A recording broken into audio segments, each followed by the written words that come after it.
بسم اللہ الرحمن الرحیم بسم اللہ الرحمن الرحیم الحمد للہ رب العالمین والصلاة والسلام علی رسولہ محمد وآلہ واصحابہ اجمعین اما بعد۔ درس نمبر 55۔ آج کے سبق کا عنوان ہے شاذ حدیث کی بحث۔ اس سے پہلے جو بحث چل رہی تھی وہ ثقہ راوی کی زیادت کے بارے میں بحث تھی، اور اس سے پہلے حدیث مقبول کی بحث چل رہی تھی۔ حدیث مقبول کی دو قسمیں، حدیث صحیح لذاتی ہی اور حدیث حسن لذاتی ہی۔ پھر اس کا تذکرہ آیا تھا کہ حدیث حسن لذاتی اور حدیث صحیح لذاتی ہی کے جو راوی ہے اس کی زیادت بھی مقبول ہے۔ تو زیادت کی بحث کے ساتھ شاذ اور منکر حدیث کا تعلق تھا، اس لیے حافظ ابن حجر رحمۃ اللہ علیہ نے یہاں شاذ اور منکر حدیث کی بحث بھی کی، کیونکہ شاذ حدیث جو ہوتی ہے اس میں ثقہ راوی اوثق کی مخالفت کرتا ہے، اور جو منکر حدیث ہوتی ہے وہ اس میں ضعیف راوی ثقہ راوی کی مخالفت کرتا ہے۔ تو چونکہ اس میں ایک اضافہ ہوتا ہے، زیادت ہوتی ہے، اس لیے حافظ ابن حجر رحمۃ اللہ علیہ نے یہاں شاذ اور منکر حدیث کی بحث کی۔ تو آج کے سبق میں ہم حدیث شاذ کے بارے میں بتائیں گے، اور اگلے سبق میں انشاءاللہ حدیث منکر کے بارے میں بتائیں گے۔ حافظ ابن حجر رحمۃ اللہ علیہ فرماتے فَإِنْ خُولِفَ بِأَرْجَحَ مِنْهُ لِمَزِيدِ ضَبْطٍ أَوْ كَثْرَةِ عَدَدٍ أَوْ غَيْرِ ذَلِكَ مِنْ وُجُوهِ التَّرْجِيحَاتِ فَالرَّاجِحُ يُقَالُ لَهُ الْمَحْفُوظُ وَمُقَابِلُهُ وَهُوَ الْمَرْجُوحُ يُقَالُ لَهُ الشَّاذُ۔ اگر حدیث میں ارجح کی مخالفت ہو جائے، اور پھر ارجح جو زیادہ راجح ہو اس سے، وہ چاہے جس وجہ سے بھی ہو، زیادہ ضبط کی وجہ سے وہ اس سے زیادہ راجح ہو، یا کثرت عدد کی وجہ سے وہ اس سے زیادہ راجح ہو، یا اس کے علاوہ جو وجوہ ترجیح ہے اس میں سے کسی وجہ ترجیح کی بنیاد پر وہ اس سے راجح ہو، اور یہ اس کے مخالفت کر رہا ہے، تو اس صورت میں جو راجح حدیث ہوگی اس کو محفوظ کہیں گے، اور اس کے جو مقابل ہیں مرجوح اس کو شاذ کہیں گے۔ شاذ حدیث کی بحث میں ایک تو حافظ ابن حجر رحمۃ اللہ علیہ نے شاذ کی تعریف کی ہے، اور ساتھ شاذ حدیث کے جو مقابل حدیث ہے اس کو محفوظ کہتے ہیں، اس کا نام بتایا ہے، اور اس کے بعد حافظ ابن حجر رحمۃ اللہ علیہ حدیث شاذ کی مثال دیں گے، اور آخر میں حافظ ابن حجر رحمۃ اللہ علیہ شاذ کی ایک اور اصطلاح کی طرف اشارہ کریں گے۔ مثال میں حافظ ابن حجر رحمۃ اللہ فرماتے ہیں مثال ذلك ما رواه الترمذي والنسائی وابن ماجہ من طریق ابن عیینۃ عن عمرو بن دینار عن عوسجۃ عن ابن عباس ان رجلا توفی على عهد النبی صلی اللہ علیہ وسلم ولم يدع وارثا الا مولا هو اعتقه الحدیث، وتابع ابن عیینۃ على وصله ابن جریج وغیره، وخالفهم حماد بن زید فرواه عن عمرو بن دینار عن عوسجۃ ولم يذكر ابن عباس۔ قال ابو حاتم المحفوظ حدیث ابن عیینۃ انتہى۔ فحماد بن زید من اہل العدالة والضبط، ومع ذلك رجح ابو حاتم روایت من هو اکثر عددا منه، وعرف من هذا التقریر ان الشاذ ما رواه المقبول مخالفا لمن هو اولى منه، وهذا هو المعتمد في تعریف الشاذ بحسب الاصطلاح۔ حافظ ابن حجر رحمۃ اللہ فرماتے ہیں شاذ کی مثال وہ حدیث ہے جو امام ترمذی، امام نسائی، ابن ماجہ نے روایت کی ہے ابن عیینہ کے طریق سے، وہ نقل کرتے عمرو ابن دینار سے، وہ عوسجہ سے، وہ ابن عباس رضی اللہ تعالیٰ عنہما سے، کہ ایک شخص کا حضور صلی اللہ علیہ وسلم کے زمانے میں انتقال ہوا، اور اس نے اور کوئی وارث نہیں چھوڑا تھا سوائے اس آقا کے جس نے اس کو آزاد کیا تھا۔ یہ حدیث منقول ہے۔ اب اس میں ابن عیینہ سے ابن جریج نے بھی اور دیگر محدثین نے بھی ابن عیینہ کی متابعت کی ہے اس حدیث کو متصل نقل کرنے میں، لیکن ان سب حضرات کی مخالفت کی ہے حماد بن زید نے۔ حماد بن زید جب یہ عمرو بن دینار سے نقل کرتے ہیں تو یہ عوسجہ پر رک جاتے ہیں، اور اس سے آگے جا کر ابن عباس رضی اللہ عنہ سے نقل نہیں کرتے، یعنی موقوفاً نقل کرتے ہیں اور منقطع نقل کر دیتے ہیں۔ جبکہ دیگر جو حضرات ہیں وہ ابن عباس رضی اللہ تعالیٰ عنہ کے بعد آگے نبی صلی اللہ علیہ وسلم کی طرف بھی نقل کرتے ہیں. تو یہ جو حماد بن زید ہے لم یذکر ابن عباس، اس نے ابن عباس کا ذکر نہیں کیا. تو اس روایت کو نقل کرنے کے بعد ابو حاتم کہتے ہیں المحفوظ حدیث ابن عیینہ تھا، اس میں جو محفوظ طریق ہے وہ ابن عیینہ رحمۃ اللہ علیہ کی حدیث ہے، اور حماد بن زید کی حدیث وہ شاذ ہے. تو اب اس میں ہم دیکھیں حماد بن زید اہل عدالت اور ضبط میں سے ہیں، لیکن اس کے باوجود ابو حاتم نے جو ان سے تعداد میں زیادہ ہے ان کی روایت کو راجح قرار دیا، اور اس تقریر سے یہ بات معلوم ہوئی کہ شاذ حدیث اس کو کہتے ہیں جو جس کو مقبول راوی نقل کرے اور وہ مخالف ہو اس کے جو اس سے اعلیٰ ہو، اس سے اولا ہو. اور شاذ کی تعریف میں یہ معتمد تعریف ہے اصطلاح کے اعتبار. اس عبارت میں حافظ ابن حجر رحمۃ اللہ علیہ نے مثال سے یہ بات سمجھائی ہے. ہم ذرا اس مثال کو ایک نقشے کی صورت میں پیش کرتے ہیں تاکہ اس کو سمجھنا اور آسان ہو. یہ ایک حدیث ہے ان رجلا توفی علی عہد النبی صلی اللہ علیہ وسلم ولم یدع وارثا الا مولا هو اعتقہ. یہ فقہ کی کتابوں میں آپ نے پڑھا ہوگا کہ جب کسی شخص کا انتقال ہو جائے اور اس کا کوئی وارث نہ ہو، لیکن وہ پہلے غلام تھا اور اس کو کسی شخص نے آزاد کیا تھا، تو یہ بھی ایک وراثت کا شرعی وراثت شرعی طور پر وارث بن سکتا ہے. جو معتق ہوتا ہے وہ بھی وارث بن سکتا ہے. اگر اور کوئی وارث نہ ہو تو پھر جو معتق ہے اس کو بھی میراث ملتا ہے. تو بہرحال اس میں نبی کریم صلی اللہ علیہ وسلم نے اس شخص کے لیے فیصلہ کیا کہ جو معتق ہے اس کو میراث ملے گی. تو اب اس حدیث کو ہم دیکھ لیں. اس کو جو اتنے زیادہ راوی ہے، نمبر 1 ابن عیینہ، دوسرے ابن جریج، تیسرے حماد بن سلمہ، اور چوتھے نمبر پر محمد ابن مسلم. یہ 4 راوی عمرو ابن دینار سے نقل کرتے، وہ اوسجہ سے نقل کرتے، وہ ابن عباس رضی اللہ عنہ سے نقل کرتے، اور وہ نبی کریم صلی اللہ علیہ وسلم سے نقل کرتے ہیں. تو یہ جو سند ہے یہ متصل ہے. جبکہ ہم حماد بن زید کو دیکھیں تو حماد بن زید جب یہ روایت نقل کرتے ہیں وہ عمرو بن دینار سے، وہ اوسجہ سے، اور وہ ڈائریکٹ نبی کریم صلی اللہ علیہ وسلم سے روایت کرتے ہیں، جبکہ اوسجہ کی یہ صحابی نہیں ہے. تو ہم اگر اس طریق سے اس حدیث کو نقل کریں حماد بن زید کے طریق سے تو یہ منقطع ہو جائے گی اور سند غیر متصل ہوگی. لیکن اگر ہم یہ دیگر جو شیوخ ہیں ان کے طریق سے نقل کریں تو یہ سند پھر متصل ہو جائے گی. تو حافظ ابن حجر رحمۃ اللہ علیہ فرماتے ہیں کہ حماد بن زید اگرچہ اہل عدالت و ضبط میں سے ہیں اور وہ ثقہ راوی ہیں، لیکن وہ اتنے زیادہ حضرات ابن عیینہ، ابن جریج، حماد بن سلمہ، محمد بن مسلم ان کی مخالفت کرتا ہے.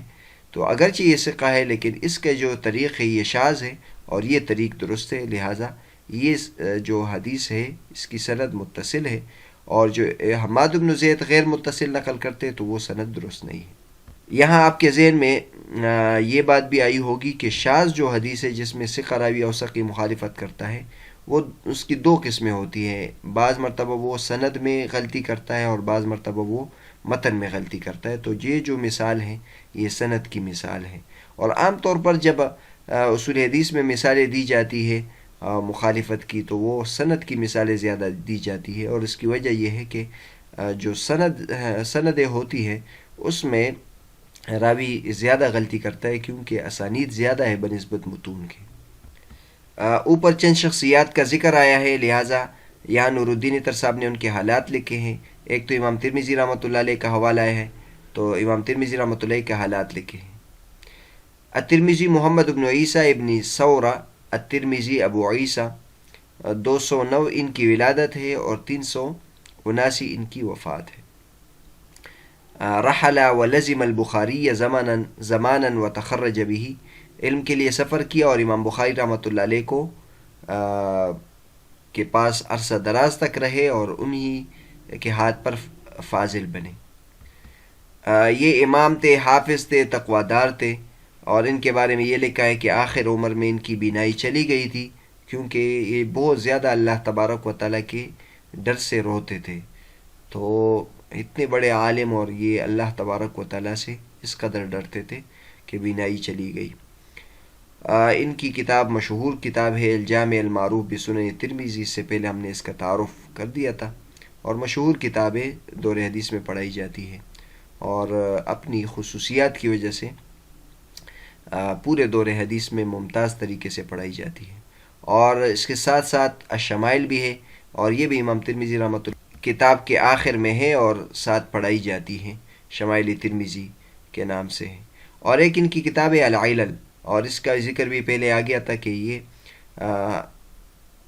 ترمذی لکھنے کے بعد انہوں نے کتاب العلل لکھی، اور اس میں ان کا اپنا منہج ذکر کیا، اور روات کے بارے میں، اور اسی طرح اصول حدیث کے بارے میں جو قوانین ہیں یہ ذکر کیا، اور اس کی شروحات بھی لکھی گئی ہے۔ یہ سب کتابیں چھپی ہوئی ہیں۔ اس کے بعد ابن ماجہ رحمۃ اللہ علیہ کا ذکر کیا۔ ابن ماجہ یہ محمد ابن یزید القزوینی ہے، 209 ان کی ولادت ہے اور 273 ان کی وفات ہے، اور تو ان دونوں کی ولادت ایک ہوئی، امام ترمذی رحمۃ اللہ علیہ اور امام ابن ماجہ کی ولادت ایک ہے، 1 سال 209، اور البتہ امام ابن ماجہ کی وفات پھر پہلے ہے۔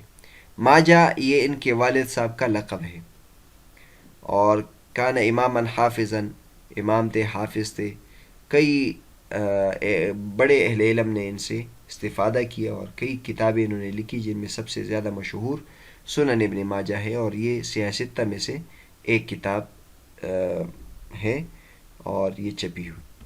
ابن ماجہ کے حالات پر تفصیل کے ساتھ مولانا عبدالرشید نعمانی صاحب نے 2 کتابیں لکھی ہیں، ایک عربی میں الامام ابن ماجہ و کتاب السنن، اور ایک اردو میں ابن ماجہ اور علم حدیث، اور یہ دونوں الگ الگ کتابیں، دونوں کتابوں کی الگ الگ فوائد ہیں، اور بعض مضامین مشترک ہے، لیکن اکثر مضامین جدا جدا ہیں۔ تو یہ کتاب پڑھنی چاہیے، خاص طور پر ابن ماجہ و علم حدیث میں پھر اصول حدیث کی تاریخ بھی ہے، اور حدیث کی تاریخ ہے، تدوین حدیث کی تاریخ۔ نور الدین ترسا فرماتے ہیں کہ اوپر جو حدیث درج ہے اس میں مکمل حدیث پھر اس طرح ہے کہ نبی کریم صلی اللہ علیہ وسلم نے پھر اس کو میراث دے بھی دی۔ یہ حدیث ابو داؤد شریف میراث ذوی الارحام جلد 3 صفحہ نمبر 124 میں، ترمذی شریف جلد 4 صفحہ نمبر 423 میں، ابن ماجہ میں نمبر 915 نمبر حدیث پر ہے۔ اور نور الدین ترسا فرماتے وقد بین الترمذی ان عمل الفقهاء على خلاف ظاہر الحدیث، کہ فقہاء کرام کا عمل اس حدیث کے ظاہر کے خلاف ہے۔ اسی طرح ابن رجب نے بھی شرح علل ترمذی میں یہ بات کی ہے، جلد نمبر 1 صفحہ نمبر 115 صفحہ نمبر 15۔ اور ابن قتیبہ نے اس حدیث کی تعویل میں کئی اعذار ذکر کیے ہیں۔ آگے نور الدین اتر صاحب وہ سند کے جو روات ہیں اس کے بارے میں بتا رہے ہیں۔ ایک تو ابن عیینہ کا ذکر آیا تھا، تو ابن عیینہ سے مراد سفیان ابن عیینہ ابن میمون الہلالی الکوفی ثم المکی ابو محمد ہے۔ یہ ثقہ ہے، حافظ ہے، فقیہ ہے، امام ہے، حجہ ہے، اور اہل حجاز کی حدیث میں سب سے زیادہ بڑے عالم تھے۔ 198 ان کی وفات ہے، اور ان کی حدیث سیاہ ستہ میں ہے۔ مشہور محدث سفیان ابن عیینہ۔ اس کے بعد عمرو بن دینار کا ذکر کیا۔ عمرو بن دینار المکی، مکہ کے محدث سے ثقہ ہے، ثبت ہے، 126 ان کی وفات ہے، ان کی حدیث سیاہ ستہ میں ہے۔ اس کے بعد اوسجہ المکی، ابن عباس رضی اللہ عنہ کے آزاد کردہ غلام ہے۔ اس کے بارے میں لکھا ہے کہ یہ زیادہ مشہور نہیں ہے۔ ابو زرع رازی رحمۃ اللہ علیہ نے کی توثیق کی ہے، جیسے کہ تہذیب السنن للمنذری جلد نمبر 4 صفحہ نمبر 175 میں ہے، اور سنن اربعہ میں ان کی روایت ہے۔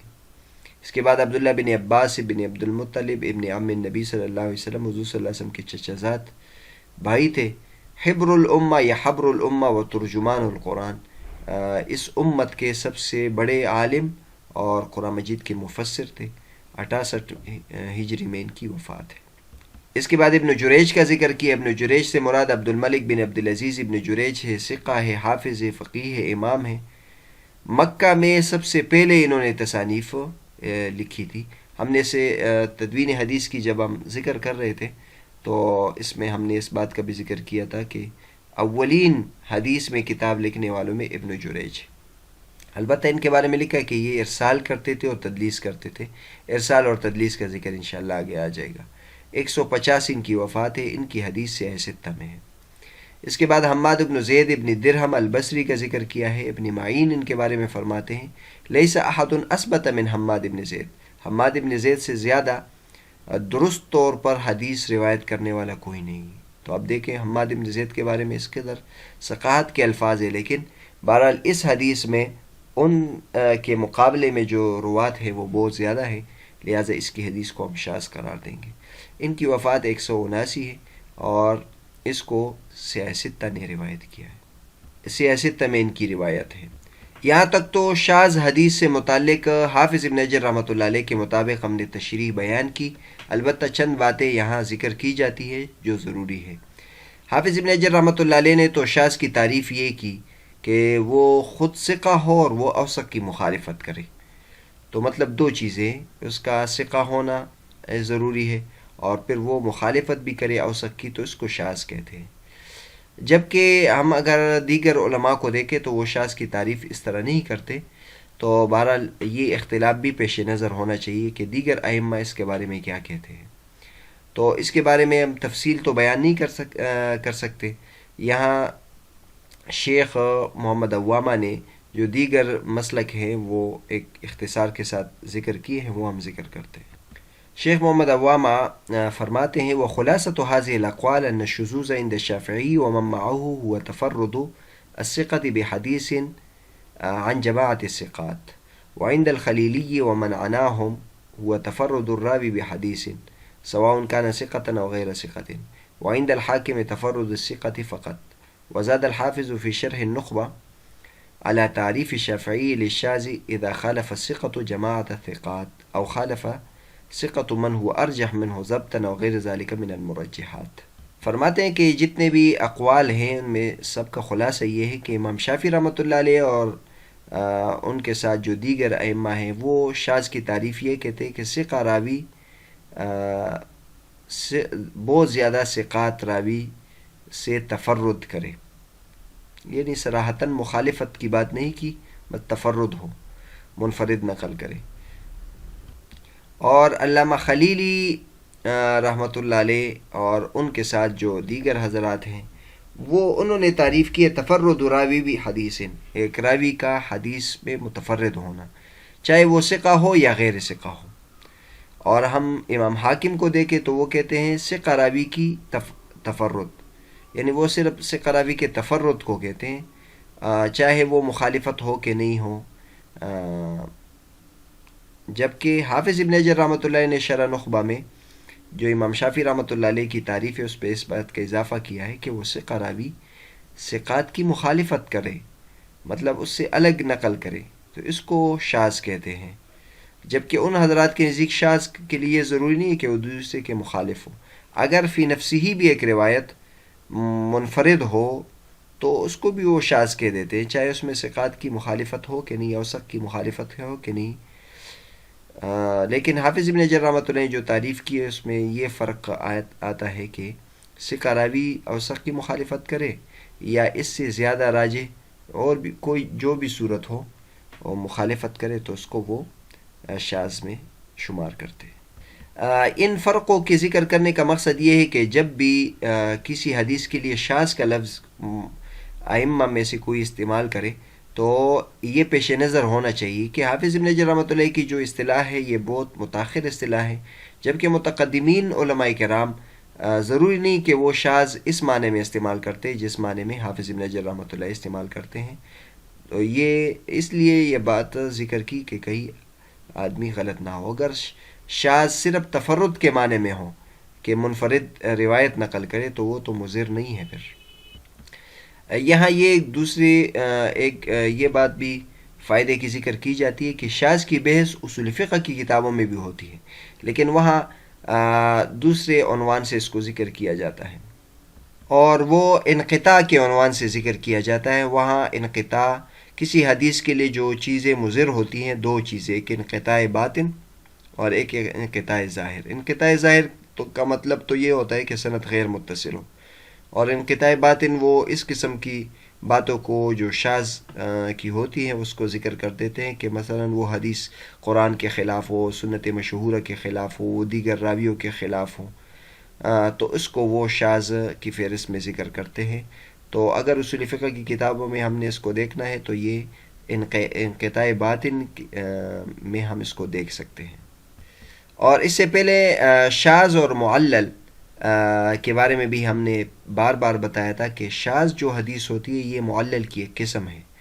حدیث صحیح لذاتی میں شاذ اور معلل کو علیحدہ علیحدہ ذکر کیا تھا، لیکن درست یہ کہ جو معلل ہے علت خفیہ، اس کی ایک قسم یہ ہوتی ہے کہ وہ مخالفت کرے، اور یہ بڑی قسم ہے، اس لیے اس کو ساتھ خاص طور پر ذکر کیا جاتا ہے۔